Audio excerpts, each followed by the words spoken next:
Humans always felt the urge to live in groups. Since the dawn of times, it was a necessity and thus took root into our genes. But at the time it wasn't hard to find something to do that would fit the group. Men would go hunting, women staying at the camp, or any other stereotype you might think of. Then men would go to war against other tribes, and life was easy that way, but people had so many tasks to do with their time every day that improvements were almost impossible. Then came the medieval age. People used to have kind of the same lifestyle, but we began witnessing improvements of the human intelligence. Men would still go to war because weapons were not strong enough yet.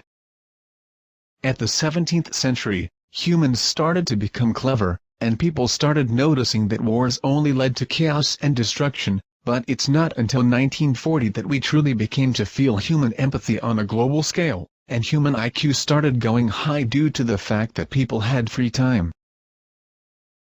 After World War II, the world was in ruins, and we needed a lot of workers to rebuild everything. At this point, men and women always had a purpose in life. Going to war was a way of living, and people didn't think too much about the reasons to be alive, but things were about to change.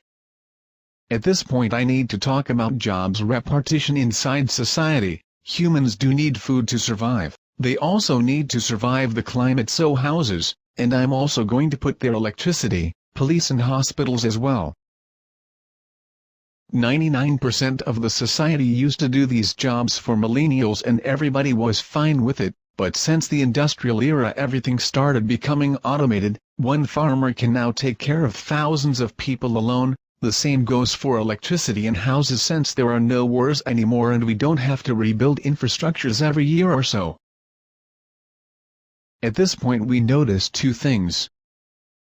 1. We lost our main purpose in life, which was to go to war. It is so much deeper than what you think of it. Just imagine no internet, only the people from your village, and the desire to explore and take over the world which seemed unknown at those times. 2. A small portion of the society can make it work on its own. Let's say for the point that 10% can take care of it.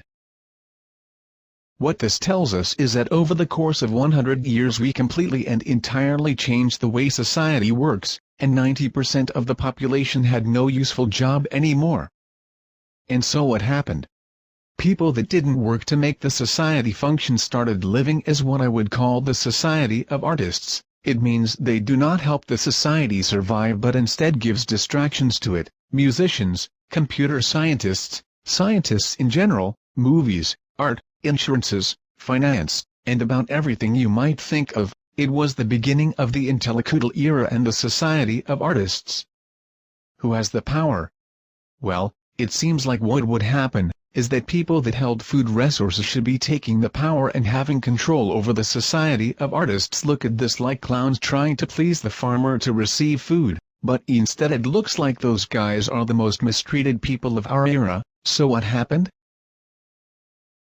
Well, the society of artists started producing really interesting people, and the fact that the economical system works around money happened to make them rich and to limit the power of the food suppliers. Now we understand why the society is making the attractive people, intelligent or charismatic, the ones who take all the money and get the power, while the dumb and uncharismatic peoples are the ones left behind.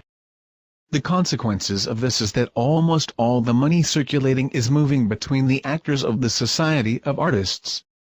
The richest men in the world are actors, musicians, computer scientists, finance people. It doesn't mean that we're doomed or that it is unfair in any point, it's just a natural evolution of the system.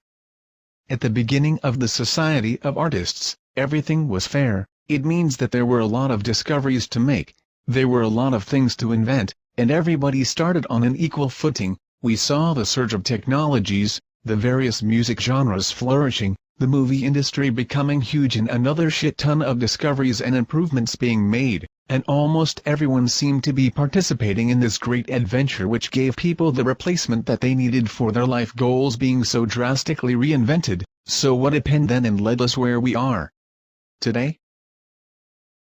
First point, let's think of the knowledge sphere. It is a sphere whose walls are enlarging when we discover something in a specific field. Well, in 1960, the sphere was really small, and there were a lot of things to discover. Now it is huge, in every single field, and you cannot enlarge it on your own anymore. You need at least 7 years of studying to have a chance of enlarging the walls of the sphere, and you also need to work with people in order to achieve it. What this tells us is that you might spend your life searching to find nothing, which is specific to our era. The knowledge sphere is tightly related to the invention sphere. Whenever we discover something in an area, we can invent and create upon it. There is also a possibility of taking far-fetched points of the sphere, and making an invention upon their intersection. This explains that there were a lot of different companies created in the 80s which goal was to use the advances in technology to make products. Take the example of computer science. This also explains the birth of multinationals and lobbies. In fact, when a company like Microsoft develops over the course of 50 years an operating system that is so developed, it makes it really hard or almost unreachable for a random dude trying to make a business in computer science to rivalize with them. It's not just about the technical difficulty of making an operating system. The company Microsoft grew up its competitiveness in every segment of its competence tree. Some companies even have the segment that is about corrupting elites to get the law evolution that you need. As the company grows bigger, smart people go work for it, which makes it even bigger, to the point of unreachability, which almost makes it a monopoly. And new intelligent people are now slaves of the system in a way. For example, the smartest guys from MIT trying to be recruited by the biggest companies and grow the ladder instead of doing something on their own. Some companies are so big they provide everything, they're up in every marketplace. Some companies own businesses in food, media, car and music industry. It's not even a dream considering one day a company will own everything there is on the market. Now why it might be bad. Companies used to hire, they hired a lot. Guess why? If you have $1 billion idea, you need people to work for you, or you're going to make, for example, $120,000 every year from your idea if you work alone, which will be really great because a salary for someone your grade is $30,000, so that's 400% of what I would call the intelligence of creating percentile.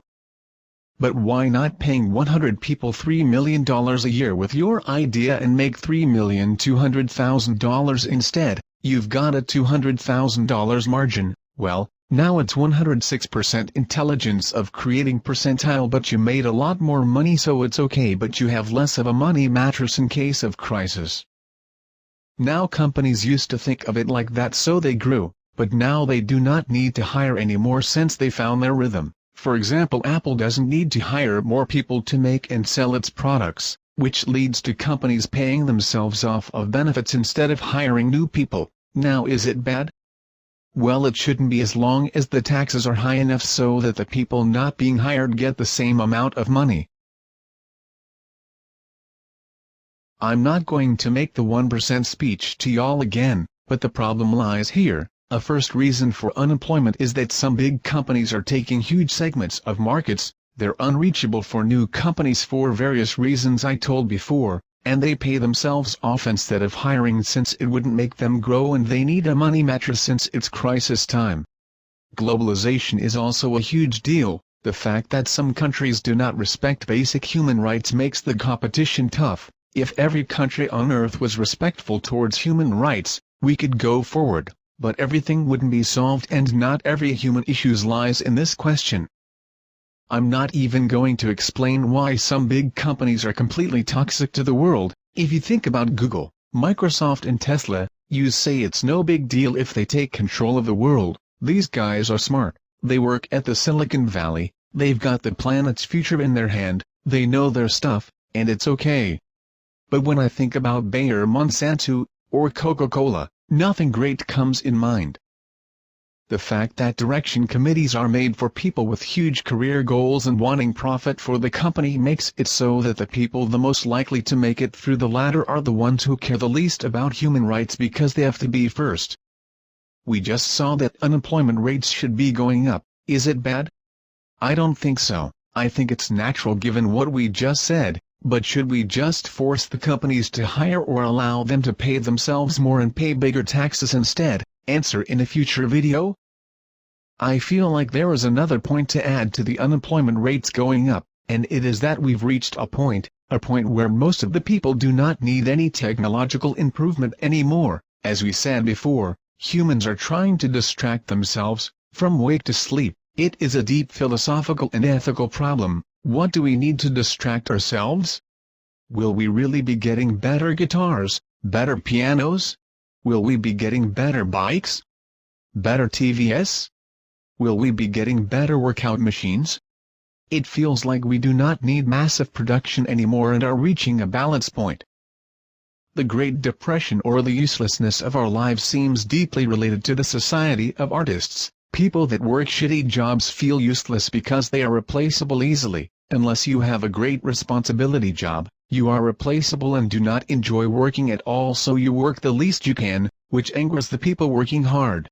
People that don't have a job do nothing of their day, and what could they do? Create? As we just saw, the sphere is already too large. How to self-fulfill when you have free time? Bodybuilding? Sports? Sexual life?